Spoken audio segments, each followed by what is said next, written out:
Assalamualaikum warahmatullahi wabarakatuh. Halo teman-teman, berjumpa lagi ya dengan Ibu. Nah, apa kabar teman-teman? Semoga kalian tetap sehat ya, agar lebih semangat lagi dalam mempelajari mata pelajaran Ibu ini. Nah, selanjutnya di sini Ibu akan membahas tentang materinya, yaitu kalian ada yang tahu gak? Ada yang bisa nebak gak nih? Kalau ada yang tahu, silahkan diacungkan tangannya. Sekiranya kalau nggak ada yang tahu, ya udah Ibu kasih tahu aja ya. Ya udah, di sini Ibu akan membahas tentang indahnya berperilaku terpuji ketika bertamu. Nah, ketika bertamu itu kita harus berperilaku baik ya. Ada adabnya juga, nggak boleh sembarangan langsung bertamu ya. Nah, di sini ada beberapa hal yang akan Ibu jelaskan dalam materi kali ini. Dengerin ya.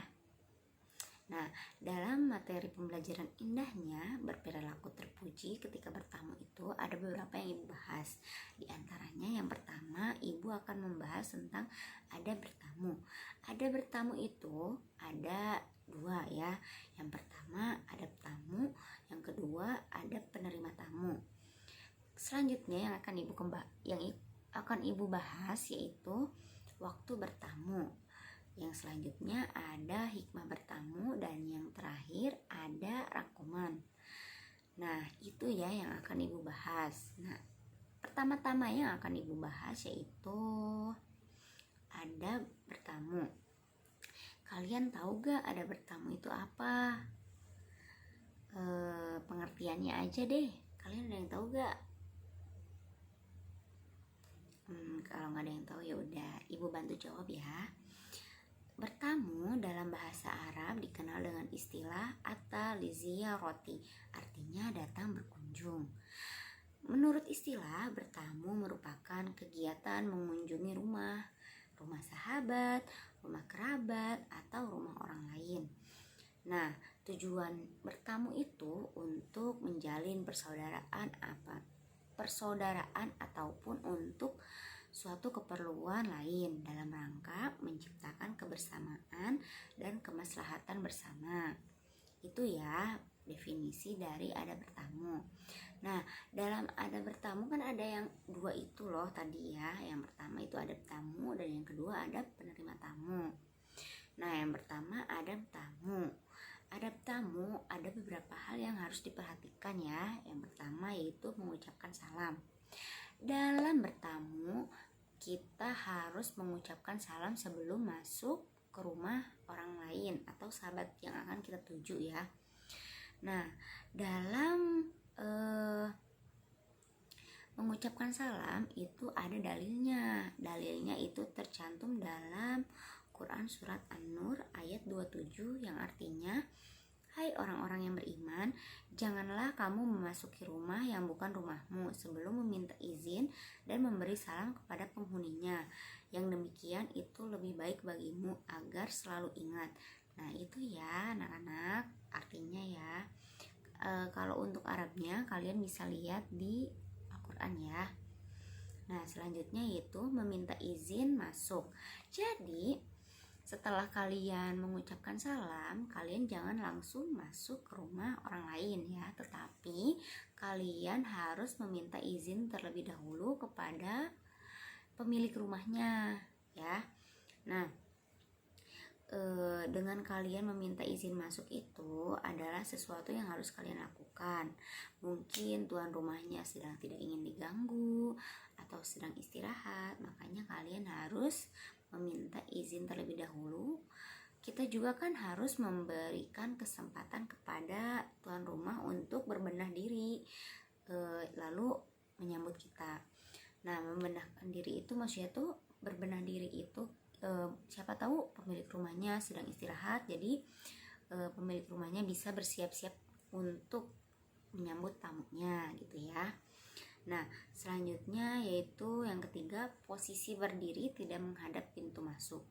Maksudnya, jika kalian mengetuk pintu rumah orang yang akan kita tuju, Kalian jangan menghadap pintu yang langsung melihat ke dalam isi rumah, tetapi kalian harus mengetuk pintu di balik pintu yang tidak melihat langsung ke dalam rumah ya, agar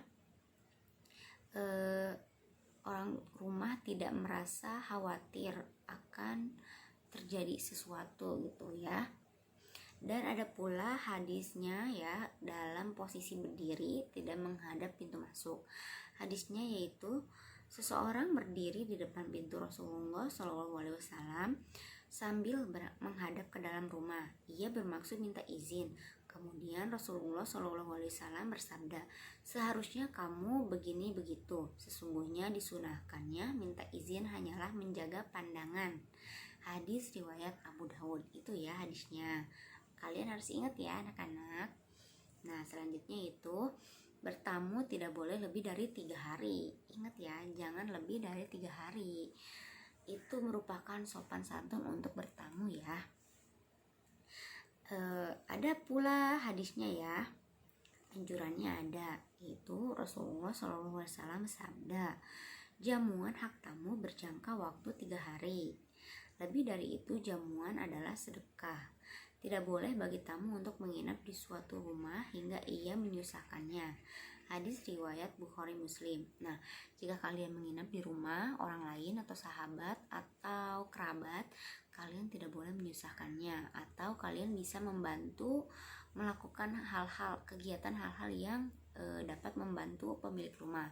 Misalnya, pemilik rumah sedang memasak, kalian bisa membersihkan atau ikut membantu memasak, misalnya mencuci sayurannya atau mencuci piring. Nah itu bisa kalian lakukan ya, agar tidak menyusahkan pemilik rumah. Selanjutnya, kembali pulang ketika tuan rumah tidak mengizinkan masuk. Nah ini pun ada hadisnya ya, ada surat, bukan hadis ya, ada surat. Suratnya yaitu Quran Surat An-Nur ayat 28, yang artinya, jika kamu tidak menemui seorang pun di dalamnya, maka janganlah kamu masuk sebelum kamu mendapatkan izin. Dan jika dikatakan kepadamu, kembali sajalah, maka hendaklah kamu kembali. Itu bersih bagimu dan Allah SWT Maha mengetahui apa yang kamu kerjakan. Quran Surat An-Nur ayat 28. Selanjutnya ada tidak memandang seluruh ruangan dengan penuh kecurigaan. Ada hadisnya juga loh ya. Hadisnya yaitu Rasulullah SAW bersabda, sesungguhnya disyaratkan meminta izin tidak lain untuk menjaga pandangan. Hadis riwayat Muslim. Jadi jika kalian berkunjung atau bertamu ke rumah orang lain, kalian jaga pandangan kalian ya. Kalian tidak boleh melirik ke dalam seluruh ruangan yang ada. Kalian harus menjaga sopan santun juga ya dalam pandangan. Nah selanjutnya yaitu menjawab dengan nama yang jelas jika pemilik rumah bertanya siapa. Nah jika kalian ingin masuk ke rumah orang, kalian harus menyebutkan nama diri kalian sendiri ya, jika kalian tidak ditanya oleh pemilik rumah. Jika kalian ditanya oleh pemilik rumah, kalian harus menjawab dengan jelas ya, agar penerima tamunya atau orang yang atau tuan rumahnya gitu ya, tidak kebingungan dan tidak ada rasa khawatir siapa yang bertamu pada rumahnya gitu ya. Nah untuk yang kedua yaitu adab penerima tamu.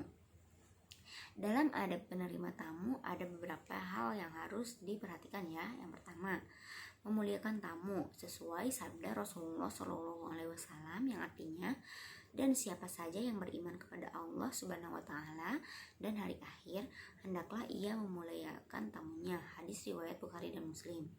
Yang kedua, jangan menunggu sampai tamu datang. Sebaiknya kita memasak makanan kemudian mengundang orang untuk datang makan bersama kita. Yang ketiga, disunahkan bagi tuan rumah menemui tamu makan. Yang keempat, hak seorang tamu untuk dilayani adalah selama 3 hari. Selama itu, tuan rumah dianjurkan menghormati dan melayani tamu dengan sebaik-baiknya. Yang keempat, Yang selanjutnya, jangan sekali-kali menyusahkan tamu, disunahkan melayani keinginan tamu. Yang terakhir, bila tamu akan pulang, maka disunahkan bagi tuan rumah untuk mengantarkan sampai ke pintu rumah. Itu ya.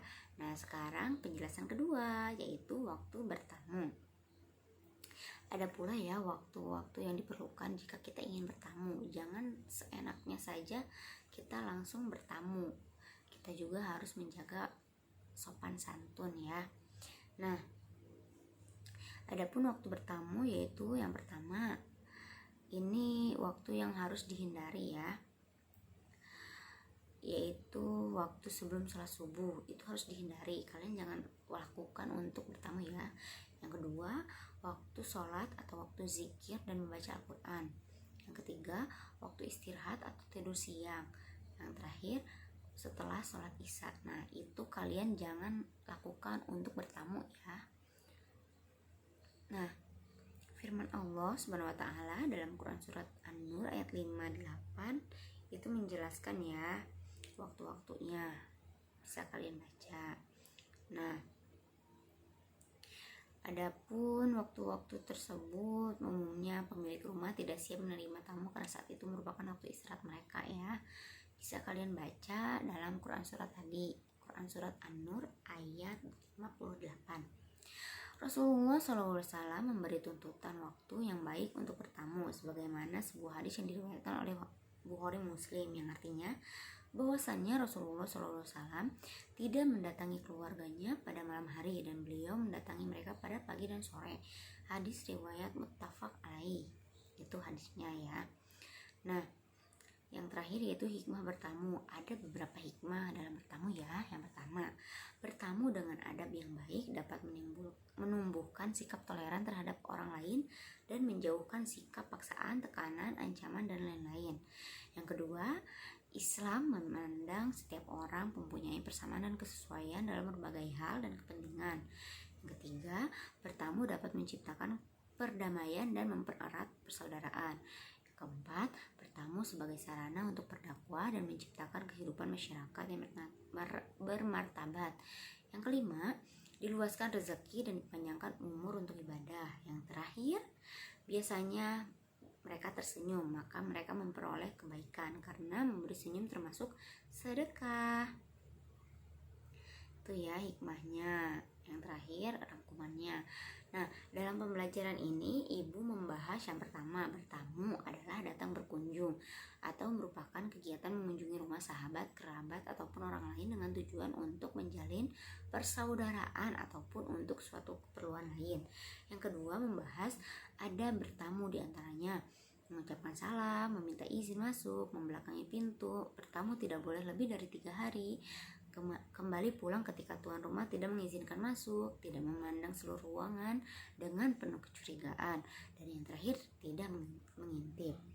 Yang ketiga, adab penerima tamu diantaranya adalah memuliakan tamu, menyediakan jamuan makanan, dan mengundang tamu, melayaninya selama 3 hari, menemani makan, tidak menyusahkan tamu, dan mengantarkan sampai pintu ketika tamu pulang. Keempat, waktu bertamu sesuai yang dilakukan oleh Rasulullah SAW adalah pagi dan sore. Sedangkan waktu yang tidak dianjurkan bertamu ketika sebelum sholat subuh, waktu istirahat siang, dan sesudah sholat isya. Yang terakhir, hikmah bertamu diantaranya adalah tumbuhnya rasa toleran, terjalinnya persahabatan dan kerjasama yang baik, menciptakan perdamaian dan mempererat persaudaraan, sarana berdakwah, mendapatkan rahmat dan ampunan, dilapangkan rezeki dan dipanjangkan umur, serta sarana bersedekah ya. Nah, mungkin cukup sekian materi yang ibu sampaikan, kurang lebihnya mohon dimaafkan. Terima kasih. Wabillahi taufiq wal hidayah. Wassalamualaikum warahmatullahi wabarakatuh. Sampai jumpa pertemuan selanjutnya.